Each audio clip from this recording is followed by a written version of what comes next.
आदाब, मैं हूं मुमताज आलम रिजवी और बात करूंगा मैं किसान पहलवानों की, किसानों की और पहलवानों की।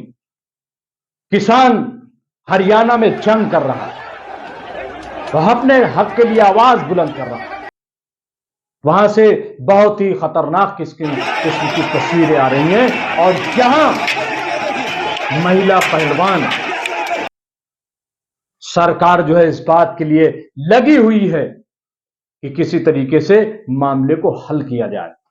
अब सरकार डरी हुई है और यही वजह है कि अब बातचीत का सिलसिला शुरू हो चुका है।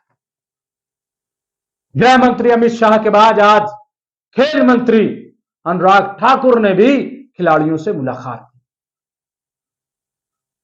बजरंग पुनिया और साक्षी मलिक ने अनुराग ठाकुर के यहां जाकर उनसे मुलाकात की। 6 घंटे तक बातचीत चली और जो बयान आया है अनुराग ठाकुर की तरफ से, पहले मैं उसको बताऊंगा और फिर जो बयान दिया है खिलाड़ियों ने वो मैं बताऊंगा और फिर मैं ये बताऊंगा कि आखिर सरकार कर क्या रही है, भाजपा चाहती क्या है, आखिर किस दबाव में है, मैं ये बात करूंगा। अनुराग ठाकुर ने मुलाकात के बाद बताया कि 6 घंटे तक हमारी खिलाड़ियों से बातचीत हुई, कई मामलों में सहमति हो गई है, यह भी अनुराग ठाकुर ने बताया। उन्होंने कहा है कि अब 15 जून तक जो ये यौन शोषण के मामले, इसकी चार्जशीट जो है वो दाखिल कर दी जाएगी 15 जून तक। और खिलाड़ियों ने यह कहा है कि हम 15 जून तक अब कोई भी धरना प्रदर्शन नहीं करें, यह अनुराग ठाकुर का कहना है। उन्होंने कहा कि ये पूरा मामला जो है बहुत ही संवेदनशील है और इसलिए पूरे जो आरोप लगाए गए हैं उसकी जांच होगी। और इसके साथ ही उन्होंने कहा कि 30 जून तक जो रेसलर हैं, जो रेसलर फेडरेशन है, उसका चुनाव हो जाएगा।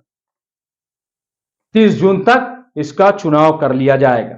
इसके साथ ही अनुराग ठाकुर ने कहा कि जो रेसलर फेडरेशन है इसके अंदर एक आंतरिक शिकायत समिति बनेगी और उसकी अध्यक्ष महिला होगी, ताकि अगर कुछ शिकायत है तो जाकर के शिकायत को वापस कर दिया जाए, एफआईआर वापस हो, ऐसी भी बात की जा रही है।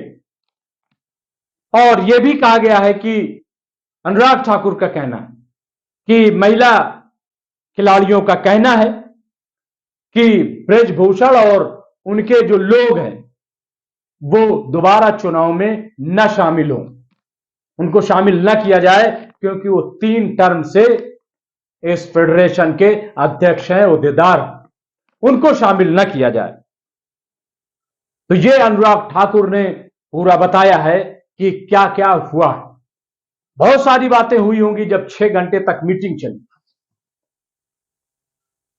इतनी लंबी मीटिंग चली, इतना दिन लग गया, क्योंकि 138 दिनों से यह संघर्ष चल रहा है। इन महिला खिलाड़ियों ने पहली बार 18 जनवरी को अपना धरना शुरू किया और जब इन्होंने धरना शुरू किया था जंतर मंतर पर, तो एक जांच समिति बनाई गई, लेकिन उस पर आरोप यह लगा कि जांच समिति ने जो फेडरेशन के अध्यक्ष हैं और भाजपा के सांसद हैं ब्रजभूषण के हिमायत में पूरी रिपोर्ट दे दी और खिलाड़ियों की बात तक नहीं सुनी गई, उनकी बात नहीं मानी गई, यह इल्जाम लगाया गया था। फिर वही जांच हो रही है और 15 जून तक चार्जशीट की बात कही गई। 23 अप्रैल को फिर यह आंदोलन शुरू हुआ, 1 महीने से ज्यादा तक आंदोलन चला, लेकिन 28 मई को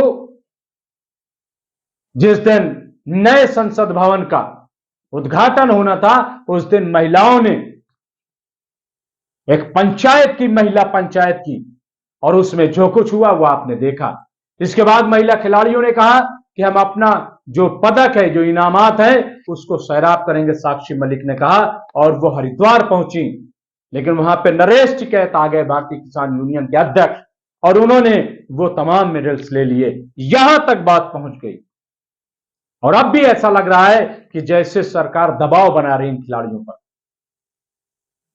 खबर यह है कि इन खिलाड़ियों का कहना है, बजरंग पुनिया और साक्षी मलिक का, कि हम कुछ भी मानकर धरना प्रदर्शन नहीं खत्म करेंगे, यह आंदोलन खत्म नहीं करेंगे, ये उनका कहना है। और वो 15 जून तक इंतजार करेंगी शायद। लेकिन अभी भी हमें लग रहा है कि जिस तरीके से किसान धरना दे रहे हैं अपने मांग को लेकर के, उसमें ये खिलाड़ी भी आवाज से आवाज मिला रहे हैं। तो एक तरफ किसान है, दूसरी तरफ ये महिला नौजवान में पहलवान है। अब ये बीजेपी में चटपटाहट है, घबराहट है, उसको लग रहा है कि उसका वोट बैंक छीन जाएगा, और इसीलिए अब एक के बाद एक बातचीत शुरू हो गई। बहुत अच्छा है ये कि बातचीत की जाए, कम से कम इन महिला पहलवानों की बातें सुनी तो गई, कोई बात करने के लिए आगे तो आया। लेकिन कब? जब देश की बदनामी हो गई, जब ये पूरा मामला सिर्फ राष्ट्रीय नहीं अंतरराष्ट्रीय सतह पर पहुंच गया, तब भाजपा सरकार जागी, तब हमारे देश के गृह मंत्री जागे, तब हमारे देश के खेल मंत्री जागे और उन्होंने बातचीत के लिए बुलाया।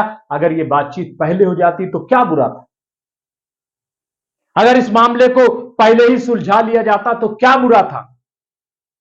लेकिन अब दबाव बनाया जा रहा है क्योंकि एफआईआर हो गई, और अभी भी ऐसा लग रहा है जिस तरीके की गोलमोल बातें हो रही हैं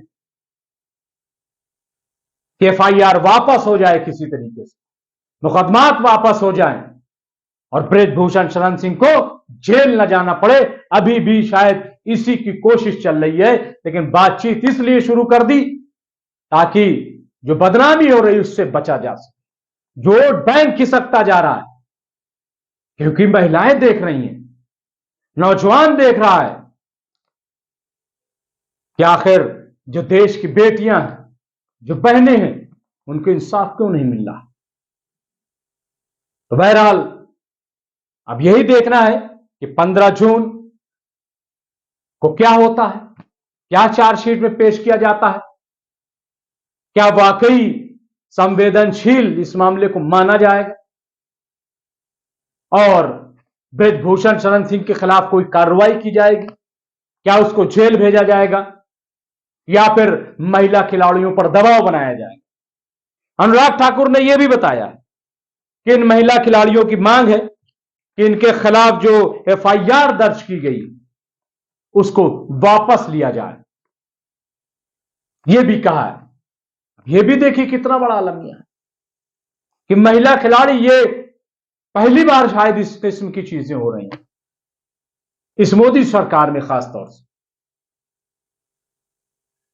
कि जो हक की मांग करे, जो इंसाफ की मांग करे, जो पीड़ित हो, पीड़िता हो, उसी के खिलाफ एफआईआर हो जाती।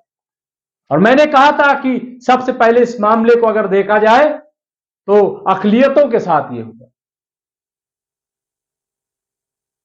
जब हुजूमी हमला किया गया, तशद्दुद किया गया, तो ऐसे में जब लोगों ने शिकायत की तो उल्टा उन पर इल्जाम थोप दिया।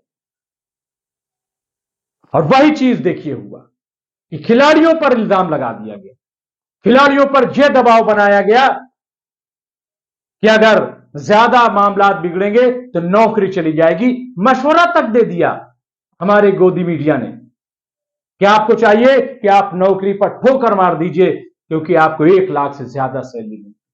आप 10 करोड़ जो आपको मिले हैं वो वापस कर दीजिए, जो 6 करोड़ मिले हैं वो वापस कर दीजिए, जो 5 करोड़ मिले हैं वो वापस कर दीजिए। ये मशवरा दिया गया। ये मशवरा था कि मजाक था या क्या था?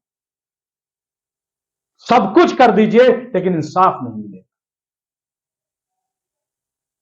और अगर इनको इंसाफ नहीं मिला तो मैं यकीन के साथ कह सकता हूं, दावे के साथ कह सकता हूं कि आने वाली नस्लें जो हैं वो 2 चीजें होंगी, या तो लड़कियां खेलों में जाएंगी नहीं, और अगर लड़कियां खेलों में जाएंगी तो उनके साथ कुछ भी हो जाएगा, कभी आवाज नहीं उठा पाएंगे।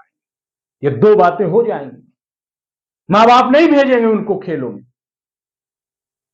किसके भरोसे भेजेंगे, किसके सहारे भेजेंगे, क्या कह के भेजेंगे? और अगर भेजेंगे तो जाहिर है कि लड़कियां उफ तक न कर पाएंगी, किसी के खिलाफ शिकायत करने की हिम्मत नहीं कर पाएंगी। इसलिए इस मामले में इंसाफ होना चाहिए, मैं ये कहना चाहता हूं। इंसाफ मिलना चाहिए महिला खिलाड़ियों को, और सिर्फ ये जाहिर करने की जरूरत नहीं है कि डर पैदा हो गया है। इंसाफ मिलना चाहिए, और बहरहाल ये लड़ाई है, और महिला खिलाड़ियों ने ये कहा है कि हम उस वक्त तक लड़ते रहेंगे कि जब तक हमें इंसाफ नहीं मिल जाए। बहुत बहुत शुक्रिया।